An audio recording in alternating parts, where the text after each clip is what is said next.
I really appreciate the excitement for me being here, but I was sitting over there with goosebumps because I was thinking how amazing it is to have so many really cool people in the same room.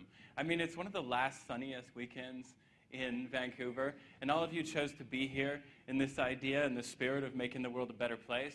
And I just thought, wow, what an honor to be here for this group and to be speaking and sharing my story. So shout outs to all of you for being here and for the organizers for putting this amazing event on.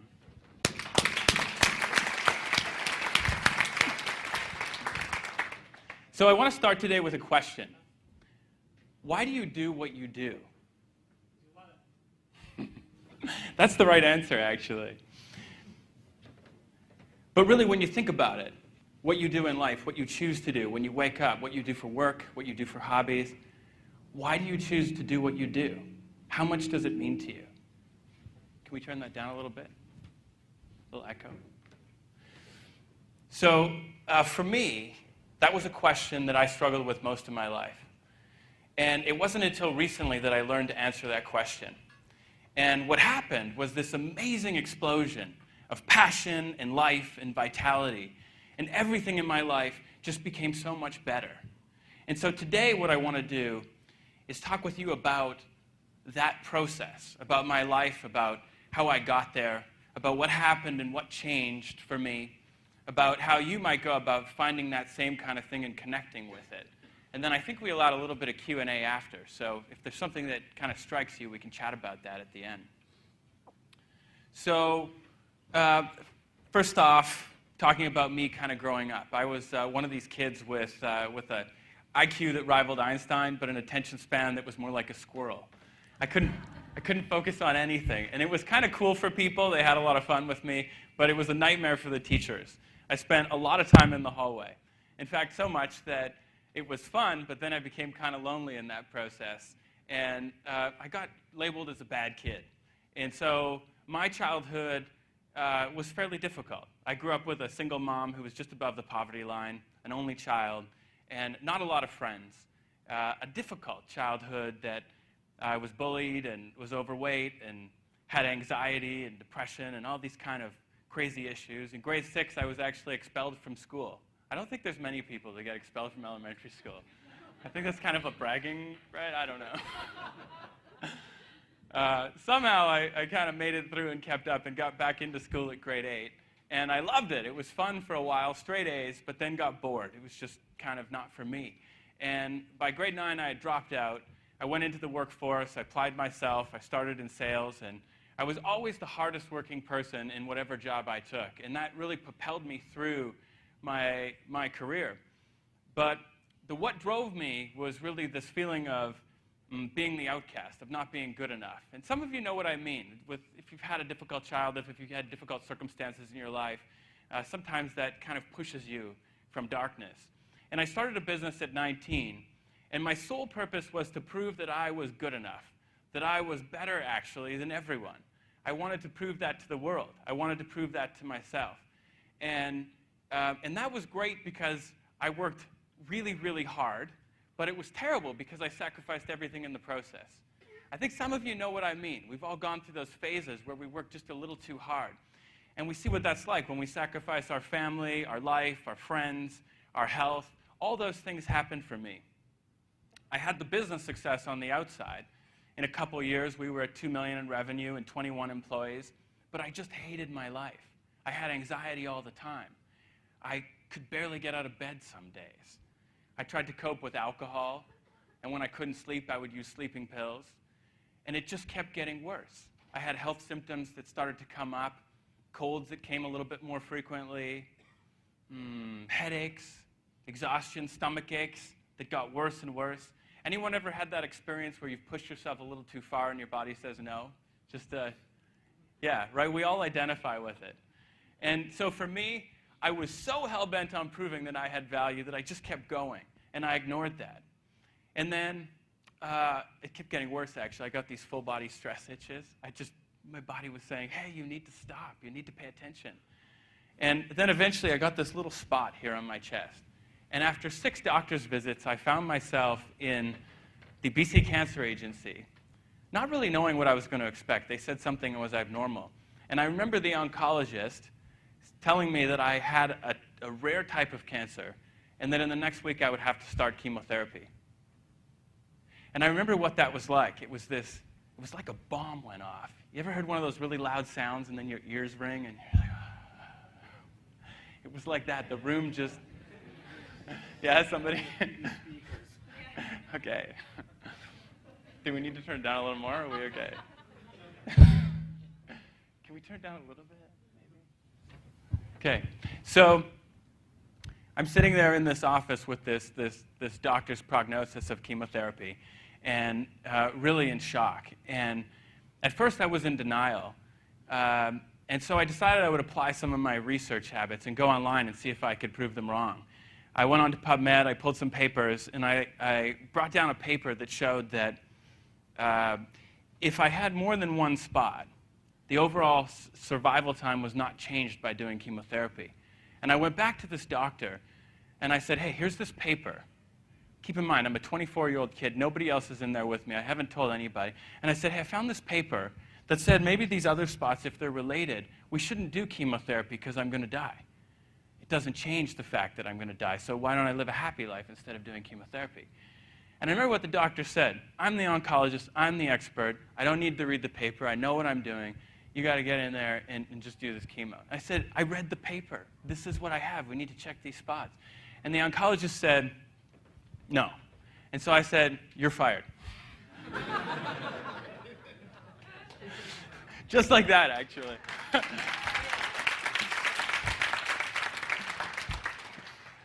If any of you encounter cancer, I'm not telling you to fire your oncologist, just to be clear. But I did. I remember walking down that hall and I was thinking, okay, what do I do now? I just fired the only person who can help me in this situation.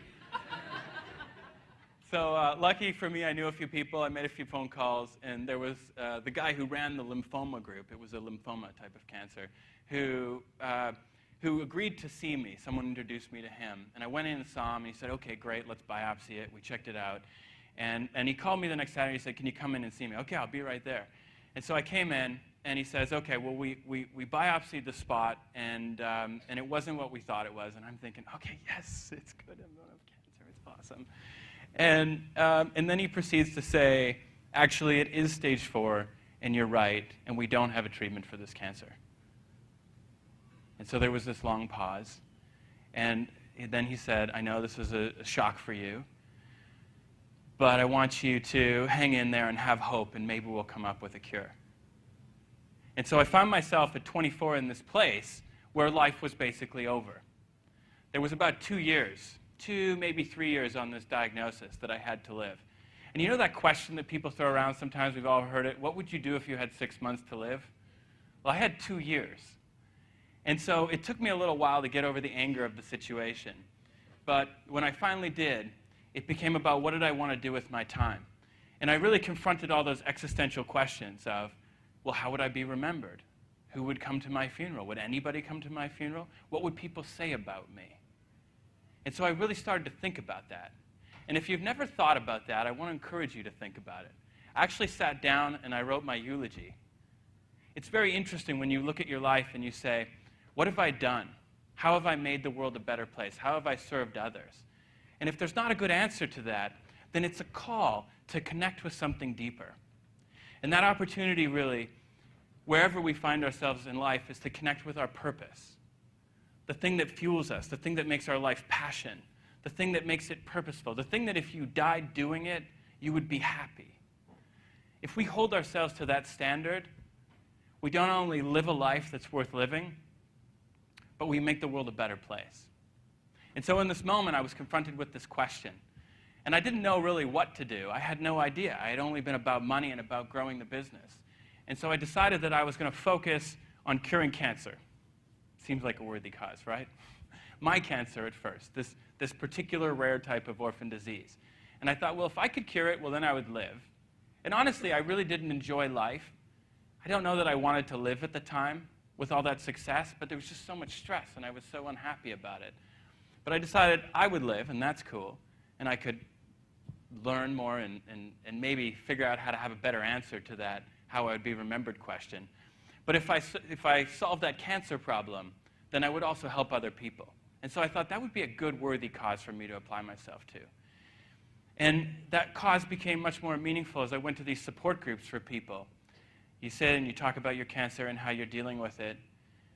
And I remember there were a bunch of people there that I really started to care about and connect with. And over the time that I went to these circles, I saw these people die. And it became so meaningful to think about cancer and about illness and about the way I live my life, and to do something different, not only myself, but to teach other people about doing something different so they could avoid the kind of situation that I was in, and so that I could help those people. And so with this passion that started to develop, this purpose that started to emerge, I decided I was going to go out into the world and solve this problem.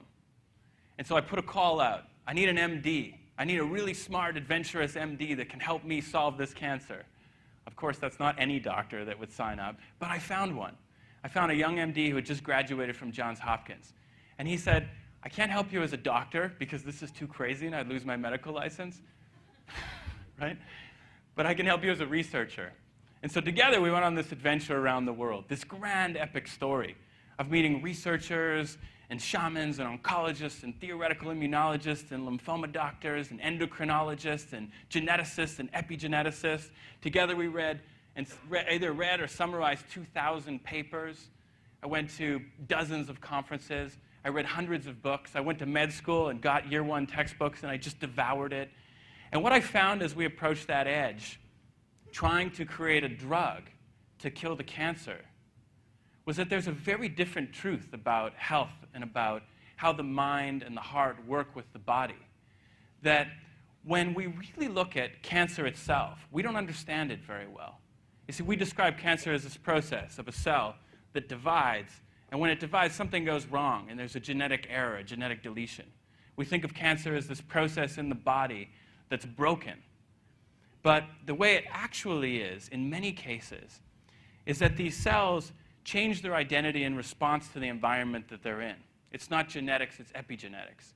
And I don't want to go too deep into this, but it's a radical rethinking of how we think about the body and medicine, and it exists. Epigenetics is real. And I found this out and really came to understand this on a call we had.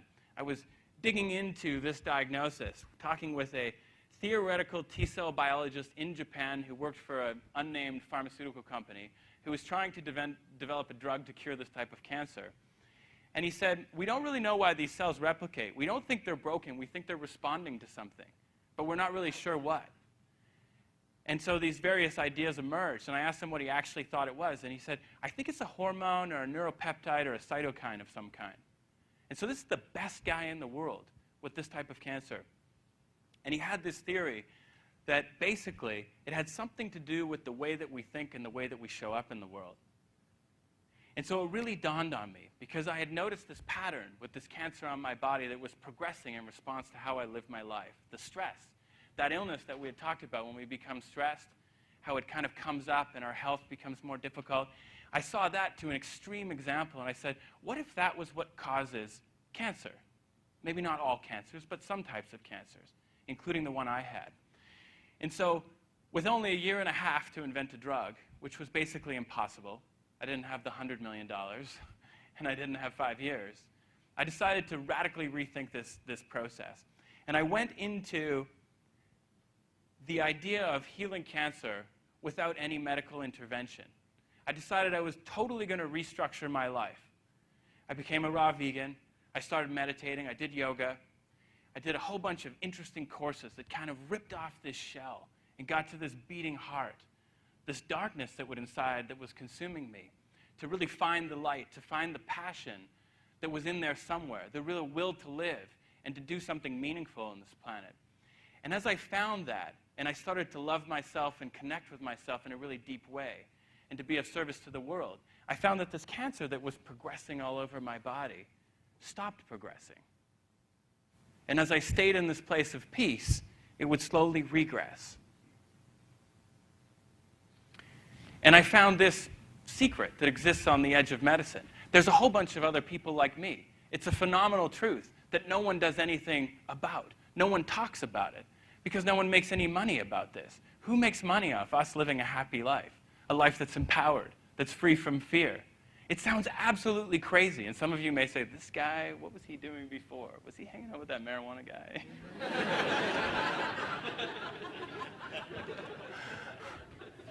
No, I wasn't. And this is real. And there's a whole field of medicine. If you're really curious, you can look it up. It's called psychoneuroimmunology.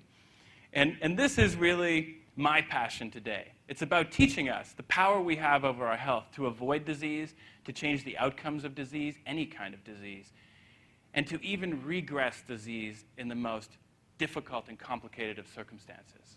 There's a lot of work left to do to figure out how we get there, to help people create that change, to map the medical model. But for me, I found this passion.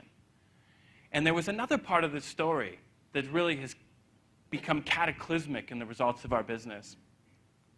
You see, when I had that process of cancer moving in relationship to my stress, I found that sometimes I would have these stressful processes, and it had moved away, but in a short period of time of lots of stress, it would progress very quickly. And I thought, well, how could I balance this? How do I balance stress in my life? Sometimes I'd get home, it was 10 o'clock, all the yoga classes were closed, and I had this mind that was spinning, and I knew the cancer would be progressing. The funniest thing. And so I found this business that we were in. We had one of our web businesses that was selling these things we call ethnobotanicals, plants that indigenous populations use as medicine, that relax the mind, that calm, that help people sleep. And I wasn't really focused on it, but I decided that I would start to experiment with these medicines. And I found a couple really interesting plants. Some of you who know me know some of these plants. You've tried them. We have parties with no alcohol. We use these plants. One of them is called kava kava. Anybody ever tried kava kava? It's amazing. It starts in Fiji. And so this actually was the solution to keeping my mind calm. And I have to be really careful here because kava kava doesn't cure cancer. And for all the people that are watching, that's not what I'm saying. But it did allow me to calm my mind. And when I calmed my mind, I had better control over my body. So we decided that we would make a business out of this. I sort of talked with everybody about what we were about. And at the time, what do we got here on these slides? Okay, well, I think we're just basically at the punchline. So you see these first 5 years, really. This is the period where I was struggling, where I was motivated by darkness, between 2000 and 2005. And the business grew, but it was through sheer effort and will. And then as I was learning about this cancer and learning to heal, we kind of brought the business down a little bit, slowed it down. And it was floating at about $2.5 million. But when I connected with this magic thing called purpose, it exploded. And in the past 4 or 5 years, we've gone from $2.5 million to $100 million in revenue on internal cash, just growing, fulfilling this purpose. And the money really has very little to do with it. What it has to do with is a vision to make the world a better place and the passion that I feel. And this is really what happens when you find your purpose. You tell a story that people say, wow, that's meaningful.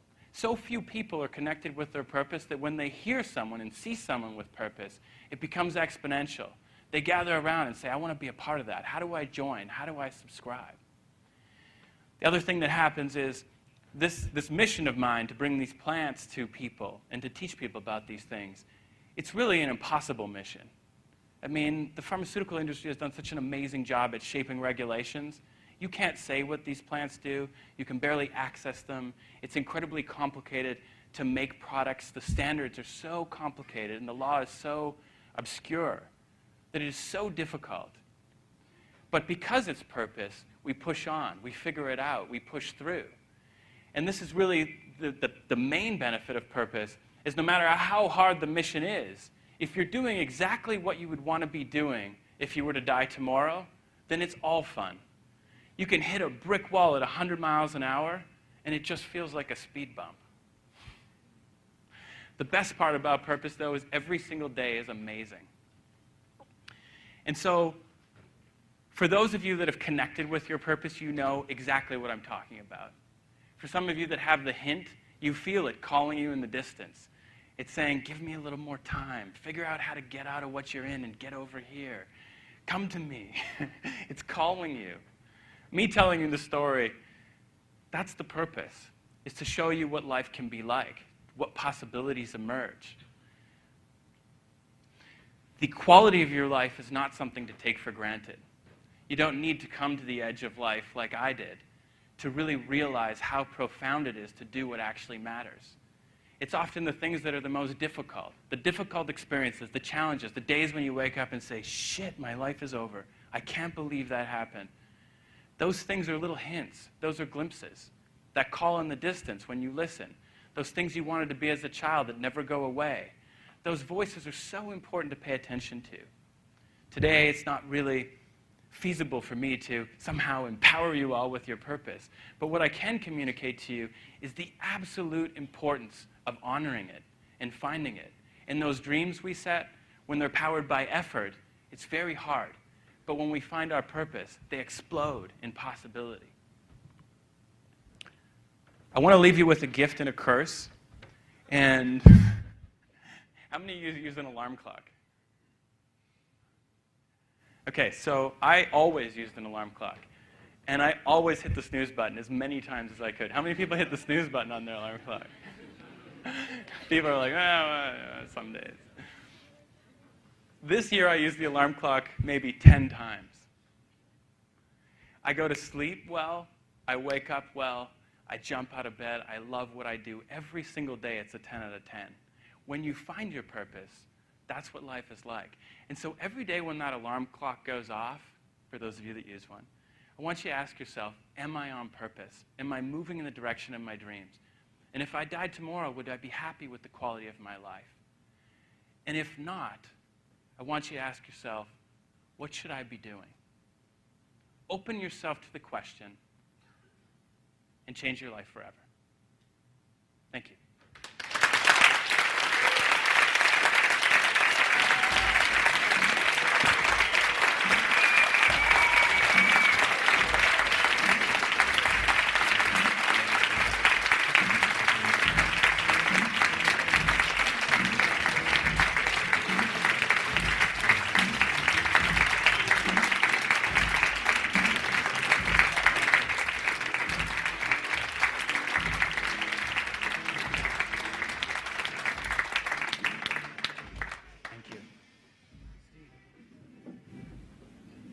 So